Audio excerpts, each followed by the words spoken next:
Most of us exist in a constant, low-level state of exhaustion.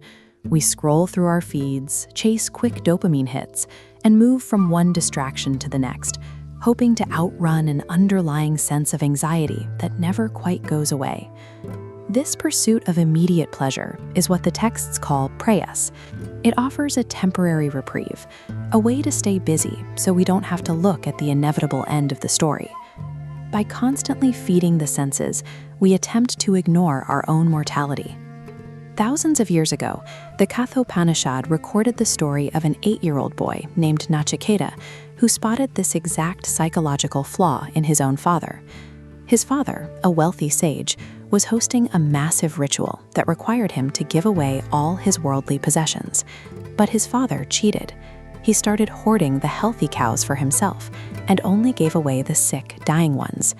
He was clinging to his wealth while performing the outward signs of spirituality. Disgusted by this, young Nachiketa stepped up and called his father's bluff, volunteering himself to be sacrificed instead. In a fit of rage, his father banished him to Yama, the god of death. Nachiketa's defiance exposes a core failure in human psychology. Even at the absolute edge of mortality, facing the end of our lives, we often find ourselves unable to see past our immediate attachments. Nachiketa arrives in the underworld, but the god of death is out.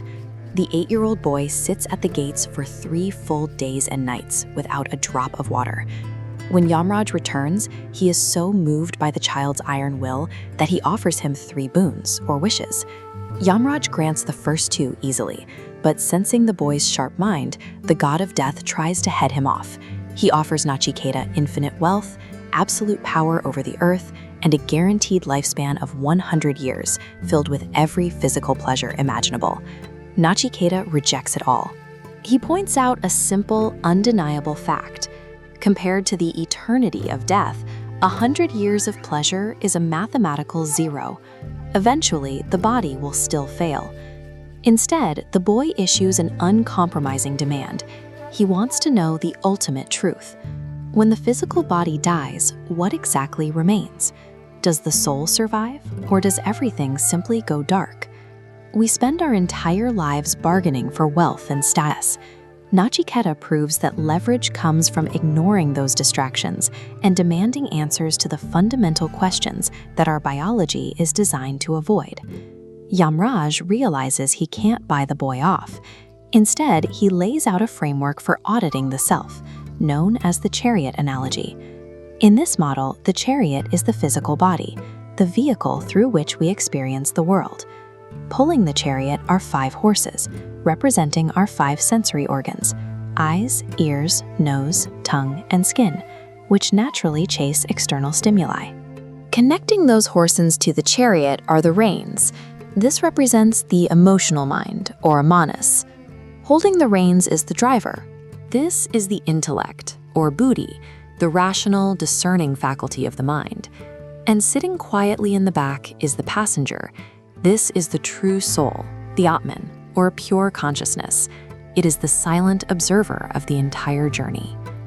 Breaking the self into these distinct parts doesn't solve our problems overnight, but it provides a diagnostic tool. It turns a vague sense of suffering into specific mechanical observations about which part of the system is out of sync.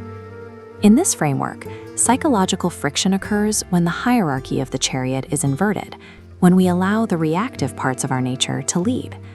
When the rational driver is inactive or distracted, the emotional mind goes slack. The reins lose their tension, and the link between logic and action is severed. Without a firm grip, the sensory horses run wild, chasing every immediate impulse.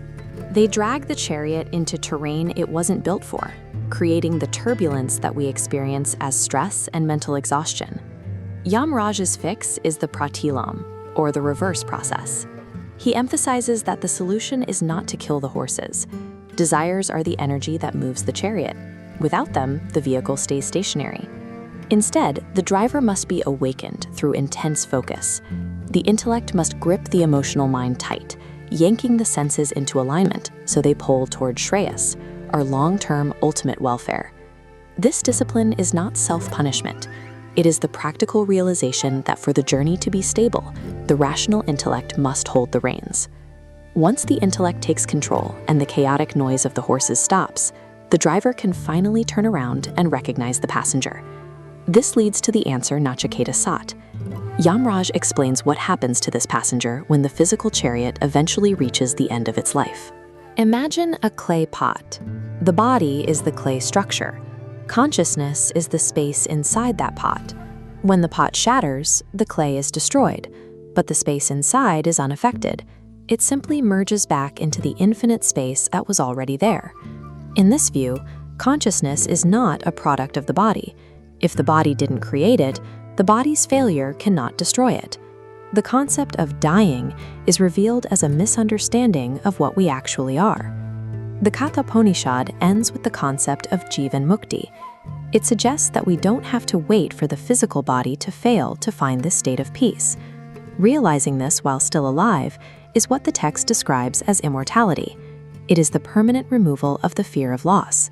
You continue to work, live, and fulfill your responsibilities. But because the desperate fear of the end is gone, life is no longer a stressful survival test. Look closely at your own chariot today. Are the horses pulling in 5 different directions, or is the driver awake? To change the ride, you just have to pick up the reins.